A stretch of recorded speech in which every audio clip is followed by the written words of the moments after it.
So hello everyone, स्वागत है आप सभी लोगों का डीएलपी यानी कि डेली लॉ पॉडकास्ट में। इस पर्टिकुलर पॉडकास्ट में हम लोग सेक्शन नंबर 115, 116 और 117 के बारे में डिस्कस करने वाले हैं। यहाँ पर सबसे पहले सेक्शन नंबर 115 होगा जो कि बात करता है रिजोल्यूशन रिक्वायरिंग स्पेशल नोटिस। इसका मतलब ये हुआ कि आप यदि किसी भी टाइप का कोई रिजोल्यूशन पास करने वाले हो या उस मीटिंग के नोटिस के बाद में आप किसी भी तरीके के रिजोल्यूशन को पास करवाने की कंपनी से रिक्वेस्ट कर रहे हो, तो उस केस में आपको उन सर्टेन मैटर्स के लिए आप वो सर्टेन मैटर्स के लिए आपको पहले उन कंसर्न पर्सन को स्पेशल नोटिस देना पड़ेगा, और जब तक आप स्पेशल नोटिस नहीं दोगे तब तक आप वो स्पेसिफिक एक्टिविटी परफॉर्म नहीं कर पाओगे।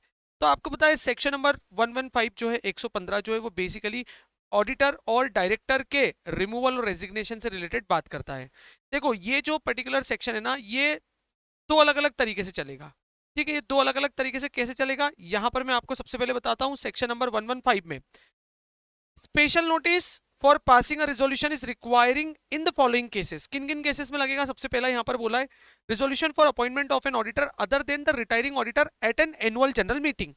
तो जो भी कंपनी की अपकमिंग मीटिंग आने वाली है उसमें ऑडिटर का टेन्योर कंप्लीट होने से पहले यदि आप उसकी जगह पर किसी दूसरे ऑडिटर को अपॉइंट करना चाहते हो तो इसके लिए आपको एक स्पेशल नोटिस इशू करना पड़ेगा। दूसरा ये बोल रहा है कि resolution at an annual general meeting providing expressly that retiring auditor shall not be reappointed.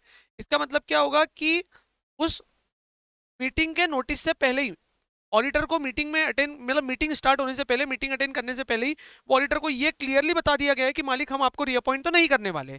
तो रीअपॉइंट नहीं करने वाले, इसके लिए क्या कर दिया आपने? स्पेशल नोटिस दे दिया। पॉइंट नंबर ए जो था वो क्या कर रहे हो आप? उस मीटिंग में उस ऑडिटर को अपॉइंट नहीं कर रहे हो और उसके लिए आपको क्या करना है? वहां पर उसको स्पेशल नोटिस देना। दोनों में फर्क है।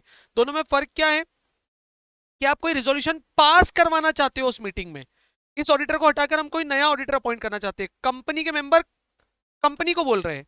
और दूसरा क्या हुआ? Resolution at an annual general meeting providing expressly, यहां पर ये बात ऑडिटर को बोल दी है कंपनी ने कि मेंबर तुझे हटाना चाह रहे हैं। ठीक है। और तीसरा, अब ये सेम टू सेम बात, director before the expiry of his tenure आप उसको रिमूव करने के लिए रिजोल्यूशन पास कर रहे हो। और पॉइंट नंबर डी जो है वो क्या बोल रहे हैं? Resolution to appoint another person as an director in place of remove director at the meeting at which he is removed. मतलब आप उसको क्या कर रहे हो? उसको रिमूव करके टेन्योर कंप्लीट होने से पहले ही उसकी जगह पर एक नए डायरेक्टर को आप अपॉइंट कर रहे हो। फर्दर इन्होंने बोला है कि आर्टिकल ऑफ एसोसिएशन जो है वो स्पेशल नोटिस देने से रिलेटेड कुछ एडिशनल मैटर इसके अंदर इंक्लूड कर सकता है। एंड यहाँ पर रूल नंबर 25 जो है वो एप्लीकेबल होता है, और रूल नंबर 25 आपको यहाँ पर फॉलो करना पड़ता है। जिन्होंने यहाँ पर बोला है कि ये जो नोटिस है, the अफोरमेंशन notice shall be sent by the member to the company not earlier than 3 महीने से पुराना नहीं होना चाहिए, but the latest 14 days before the date of meeting। ये सेम सेक्शन नंबर 111 से मैच होता है, जहां पर हम लोगों ने एक पढ़ा था सर्कुलेशन मोड और एक पढ़ा था हमने स्टेटमेंट मोड। ये उन दोनों चीजों से वहां पर रिलेट कर जाता है। ठीक है। मीटिंग का नोटिस डिस्पैच होने से मीटिंग का नोटिस डिस्पैच होने से 6 वीक्स बिफोर, और मीटिंग का नोटिस डिस्पैच होने के बाद 14 डेज। तो वहां पर 6 वीक्स और 2 वीक्स यानी कि 14 डेज थे। यहाँ पर 3 मंथ्स और 14 डेज है। ठीक है। यहाँ पर इन्होंने बोला है साहब कि जो भी कंपनी है immediately after receipt of notice of the member, ये जो रिजोल्यूशन के लिए 7 days before the meeting exclusion of the date of dispatch of notice, 7 दिन पहले क्या करेगी? जनरल मीटिंग के 7 दिन पहले कंपनी जो है वो इन चीजों को कम्युनिकेट करने की कोशिश करेगी। तो रूल नंबर 23 है। रूल नंबर 23 में यहाँ पर बहुत सारे डूज एंड डोंट्स लिखे हुए हैं। वो डूज एंड डोंट्स हम लोगों को यहाँ पर देखना रहेंगे। सर अब सबसे पहली चीज यहाँ पर इस तरीके का स्पेशल नोटिस देने के लिए औकात वाला मेंबर कौन है? तो सर चूंकि ये मैटर थोड़ा इंपॉर्टेंट है, और चूंकि ये मैटर थोड़ा इंपॉर्टेंट है तो यहाँ पर इन्होंने बोला है कि यदि बड़ी लिमिट हम लोग रख देंगे तो उस चक्कर में बहुत सारे मतलब बहुत सारी चीजें जो है वो इंपॉर्टेंट होने के बावजूद भी हम लोग यहाँ पर ऑडिटर और डायरेक्टर को रिमूव नहीं कर पाएंगे। इसलिए उन्होंने यहाँ पर छोटी सी लिमिट लिखी है। क्या लिमिट लिखी है मालिक? 1% ऑफ टोटल वोटिंग पावर और पेड अप शेयर कैपिटल का एग्रीगेट सम एटलीस्ट ₹5 लाख। ठीक है। ये लिमिट यहाँ पर इन्होंने रखी हुई है, और इस लिमिट को जो भी मेंबर या ग्रुप ऑफ मेंबर फुलफिल कर देता है वो सेक्शन नंबर 115 में स्पेशल नोटिस दे सकता है। सर उसके बाद में हमारे पास में आता है सेक्शन नंबर 116। बड़ा ही सिंपल सेक्शन है कि date of passing of resolution at adjourn meeting. तो एडजर्न मीटिंग में जो भी रिजोल्यूशन आप पास करोगे उसका actual date of passing of resolution क्या मानेंगे? तो यहाँ पर इन्होंने बोला है मालिक कि when it is actually passed. ठीक है। चाहे आपने एडजर्न मीटिंग में पास किया हो तो जिस दिन पास होगा उस दिन की डेट मानी जाएगी, उस डेट उस रेजोल्यूशन की effective date of passing of resolution. यदि वो ओरिजिनल मीटिंग में पास हो गया तो ओरिजिनल मीटिंग की actual date of passing of resolution माना जाएगा। ठीक है, तो ये हम लोगों ने सेक्शन नंबर 116 की भी बात कर ली। Sir section number 117, section number 117 एक ऐसा सेक्शन है जहां पर जनरली बात होती है resolution and agreement to be filed. यानी कि अपन ने बचपन से, मतलब जिस दिन से कंपनीज एक्ट 2013 पढ़ना स्टार्ट किया था तुमने शायद मेरे से, तो मैं डे वन से एक ही बात बोलता हूं, बीएम में बीआर, जीएम में एसआर, एमजीटी 14 30 डेज में आरओसी को फाइल करना है। तो मालिक आज सेक्शन नंबर 117 में आपको बात पता लग जाएगी कि ये एमजीटी 14 आरओसी को 30 डेज के अंदर अंदर विद प्रिस्क्राइब फीस फाइल करना है। वो कहां पर लिखी थी? तो वो बात लिखी थी सेक्शन नंबर 117 में।